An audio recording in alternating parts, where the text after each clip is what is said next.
Hey guys, welcome back to another video. Today I am in a car. It's not my car, it's a rental car. My vehicle's getting serviced out of town and it was taking longer than expected, so they gave me a rental and I've been driving this thing around and I've been driving a lot today, so I figured I'd knock today's video out on the road too. But I'm not driving, I'm parked. No filming and driving. Anyways, today's video I wanted to cover a topic and a question that I have been getting a lot recently with everything that's been going on, and that is purchasing a home in these times during this whole COVID pandemic thing. And so the first thing that I want to cover is, for those of you who are considering making a purchase in times like this, the first thing that you need to identify is what your motivation is for purchasing. Say, for example, you had a life event occur where, say, for example, you had a job transfer and you're in a position where you need to make a move, or you want to move out of state to be closer to family and you're in a position where you want to make a move and the market is not really going to dictate what you're going to do. Obviously there are always going to be people that need to transact, whether if it be job transfers, people that are looking to just move to be closer to family, or people that are in a financial bind, whatever the case may be. And just a little bit of a update for you guys, the real estate market is still very strong right now. Contrary to what you might see on the news, like the other day I freaking saw an article, or it was either an article or something on the news that said that the real estate market was supposed to lose like over $3 trillion by the end of the year. And I was like, where are the facts to back that up? Because we are absolutely not seeing any indication of something at that scale. Obviously, it is possible that if people continue to be unemployed, that it will have a domino effect eventually. But in the near future, we are not going to see anything to that magnitude. And I know that I have gotten a lot of questions from people who are concerned that we're going to see something similar to what we saw back in 2008 with the housing market. And to clarify some things, I've noticed that there's a misconception that a lot of people happen to believe that back in 2008, the housing market crashed because of the recession, when in reality, the housing market actually caused the recession because of the very loose lending guidelines. That was basically the leading cause of that.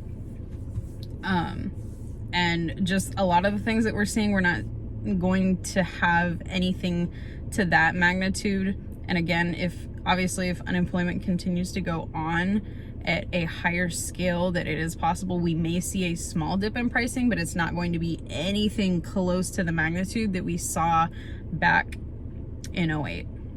Which brings me to the point of low interest rates. So another question that I get all the time is, Kelly, is it better to buy low? Is it better to lock in a low interest rate? And at the end of the day, it's all about what your goal is.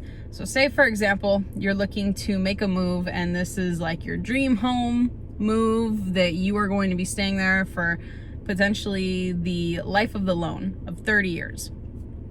The amount of money that you will save on locking in a lower interest rate is going to be far greater than saving $50,000 on the purchase price up front. And if any of you are interested in actually seeing a breakdown of what that looks like, I do have lenders and connections to provide you with that information if you are curious to see what that looks like.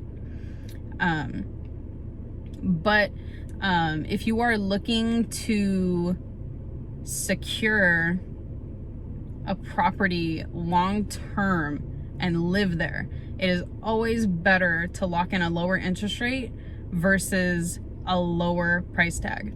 Because something that we saw back, right when I was born, before I was born, like 20, 25, 30 years ago, interest rates were so high We're talking like 15-20%. The interest rates were so high that people quite literally couldn't afford the loan because the interest was so high. Not because purchase prices were so high, but just simply because the interest rates were so up there that people couldn't afford it. And the thing that we're experiencing now, like, I have clients that are locking in interest rates at the 3% mark, somewhere in the 3% range. And we are quickly approaching a point, and I believe a few months ago there were some people that were able to lock in rates in the high 2s. But we are quickly approaching a point where interest rates will only go so low, and then they only have one direction to go, and that's back up. So if you are looking to secure a home for a long period of time, you need to lock in a low interest rate, which is why the real estate market really hasn't been pumping its brakes, because there are a lot of people that are taking advantage of those low interest rates. Because at the end of the day, the lower interest rate will save you a lot more money than $20,000, $50,000 on the purchase price. So, and during the pandemic, really the only adjustments and shifts that we have made on the real estate sales side of things, obviously we're limiting the face-to-face contact as much as possible, shifting things, practically everything as much as we can online with video conferences and virtual tours, and just trying to eliminate as much face-to-face contact as much as possible. And hopefully with some of the cities reopening here in California, we'll start to do open houses again. That's honestly the thing that I miss the most as an agent right now, is not being able to do open houses. So hopefully we'll be able to do those again soon.